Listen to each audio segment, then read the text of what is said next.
Hello there, I'm Scotty. You're not. We're winding down this Pick 10 comic book movies. That's a lot to say, actually. And we're talking about Tank Girl. I'm not gonna lie to you. About 20 minutes in, I thought about not watching this and then doing a video where I replace it with Bloodshot. But I stuck through it because I don't know. I didn't like it. I don't know what to say about this movie because it didn't do anything for me. You know, I don't. The plot is basically Mad Max with women. In 2033, people are living in a society where a comet struck Earth and wiped out all civilization, so now everything is a desert wasteland. And now they're struggling to find water.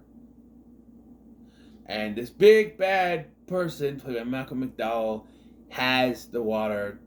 He's called Water and Power. It's called Water and Power that he's a part of. He's the leader of. And so she wants to get the water. It's Mad Max, okay? That's what it is. Somebody read Mad Max and made a comic book about it. Lori Petty is clearly giving it her all here. She's the best thing in this movie. Well, not the second best thing. The other one is the Ice-T kangaroo. Yeah, Ice-T. Not Ice Cube like I thought, but Ice-T. And yes, when he does say, I was a cop before that. Dum dum dum dum dum dum. Burn, burn, burn, burn, boom, boom. So is he actually the detective? Is he actually the detective guy from Law and Order? That'd be something. But no. Yeah. So, yeah, this movie opens with an explanation. Narrated by Lori Petty. Her narration comes off as like a 5-year-old reading something. Once upon a time, we had this comet hit the Earth, and then we didn't have. I took all the people, and now we live in a desert, and we gotta get the water. That's just what it comes off as. Anyone she talks, like, "Hey, what are you doing?" I'm just like, "What is this? What is this performance?" Even later when she's fighting Malcolm McDowell, she's like, "Who the bad girl? Who?" Like, oh, you're gorgeous. You're beautiful. I'm just like, well, what are we doing here? I don't know. And so it starts off fine, I guess, with her holding her boyfriend up at gunpoint to have sex with her. But it's what do you call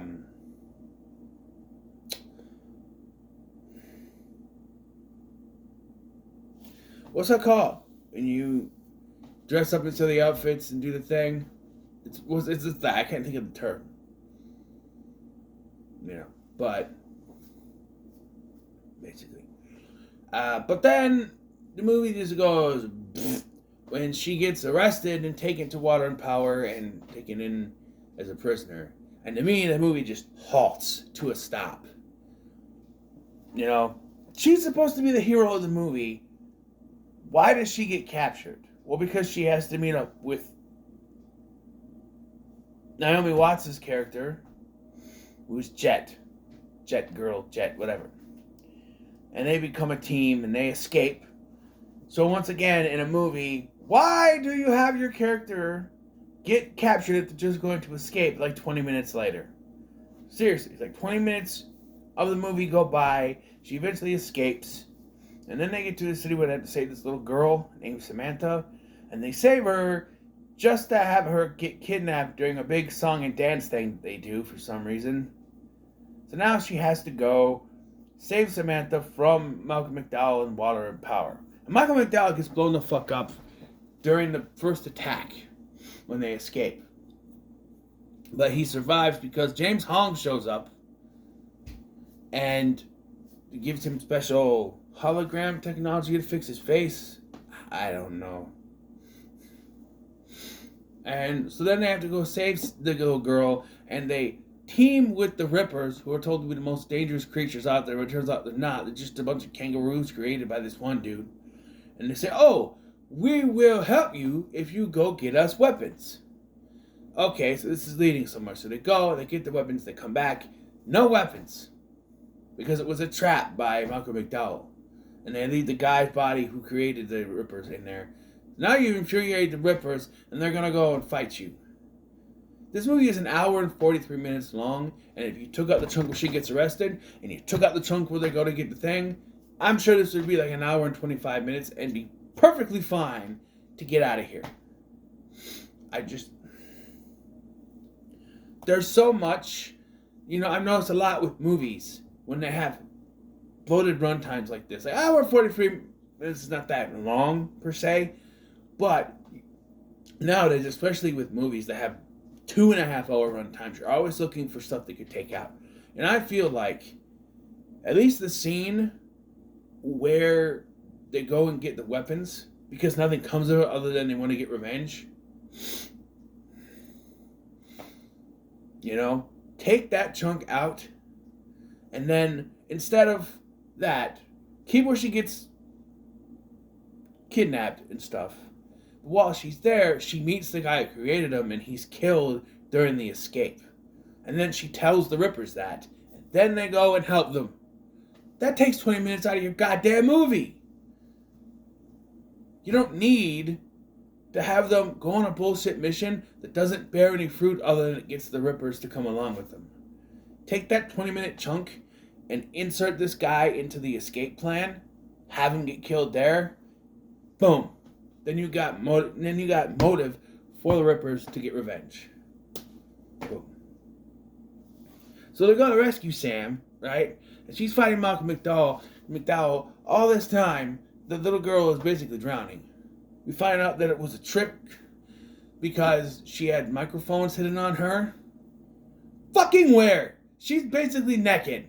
Where do you hide the... Did you stick it in her hoo-hoo hole or her butthole? Where are the microphones? She's wearing... And she changes her clothes several fucking times between the time that she escapes to when she gets in there. There's no way she wouldn't have found them already. So bullshit. I think originally they wanted Jet to be a spy, and they changed it. And so they came up with this stupid thing. It makes no sense. She changed her clothes like 2 or 3 times between the time that she escaped and got back. There's no way that she wouldn't have found those fucking microphones. What did you do? Hide it in her ear? Come on. It's bullshit. Also could be a trap. But of course, they win.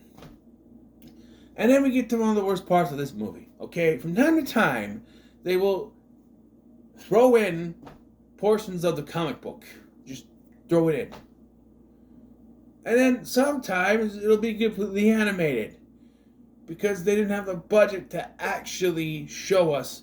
Like, we never see the building they're in. It's always animated portions or comic book cuts. You know what I mean? Just...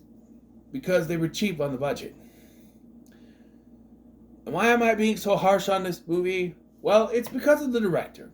The director is Rachel Talalay, who gave us Freddy's Dead. Now, I can have fun with Freddy's Dead, sure enough, but I can acknowledge it's also a piece of shit, and the worst Freddy thing to ever come out. This felt like a movie from the director of Freddy's Dead. And I didn't know that until the credit popped up, directed by Rachel Talalay, and I went, oh, this is going to be a joy, isn't it? It just... And not only that, there are several moments in the film that feels demeaning to men, like where she holds her own boyfriend up at gunpoint to have sex with him. Then he's like, ooh, she makes him strip down naked. He's like this, and she's like, it's, it's her or whatever, and it's all a thing. And then I'm like, she just demeaned you, man. She made you strip down naked. That's not cool, sexy stuff. That's demeaning. And then there are several times like that she doesn't to do things to men, like get off their peepees or whatever. I think there's one time she says that, but it's just like I don't know. It's just hold on. Sorry. At least I could reach it. Usually, sometimes way back that I can't reach. Or up here, and I have to use the old back scratcher, which is the pair of tongs. But anyway, yeah, this movie wasn't for me. I wouldn't go as far as to say it's worse than Catwoman, but it's not far. I'm gonna give it a not worth your time. Not worth your time. This movie just look. Lori Petty is the best thing in this, and even with that, she's kind of annoying. She's like giving 110, like 350% doing this, and I don't know. Everyone else is taking this pretty seriously, even with the giant ass kangaroos, and she's just bopping around. Oh, you're gorgeous. You're beautiful. Like, come on. What is this? Just, we're in an apocalyptic wasteland, and your main character is a fucking cartoon bouncing around. Like, couldn't you have picked anyone else to play this role? Nothing against Lori Petty. She's giving it all. She's doing her best. Or maybe wrote the character better, maybe? But I'm sorry. When the narration started, I went, no, really? This is our main character? Seriously? And it's probably not Lori Petty, because she's good in a much better movie than this. Point Break. She's great in that movie as a love interest. They should have had her be serious instead of goofing around like she's on drugs or something. It's I don't know. And if that's the character in the comics, that's fine. But it just, with the rest of the setting being an apocalyptic wasteland, it just feels like she's out of place. It doesn't work.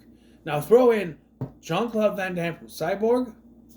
There you go. Cyborg 2. Tank Girl. You know what I mean? And I can imagine them work side by side, and Jean-Claude Van Damme's just like, there is something wrong with these women. Do you see what is going on? To have your little girlfriend taken away, and you are bouncing around like you are on a... What is wrong with you? Cyborg's a good movie, though. Check that out. This one, no. Do not check it out. Avoid it at all costs. It's not worth your time.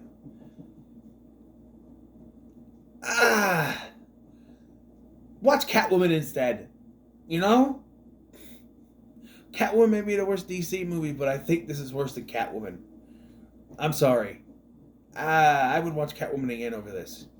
Just because it is awfully bad. Like, it's awfully good, I should say. It's something where I can get laugh out of. This is just so annoying and so long. Catwoman was what? An hour and a half? You over here? 104 minutes. That's short. That's not even an hour and a half. It's over an hour and a half, excuse me. Just a little bit over an hour and a half. I didn't get more fun out of that than this. So, what are your thoughts on Tank Girl? Leave me comments below. Be sure to like, share, and subscribe. Thanks for watching. I'm Scotty, and I'll see you in the next one.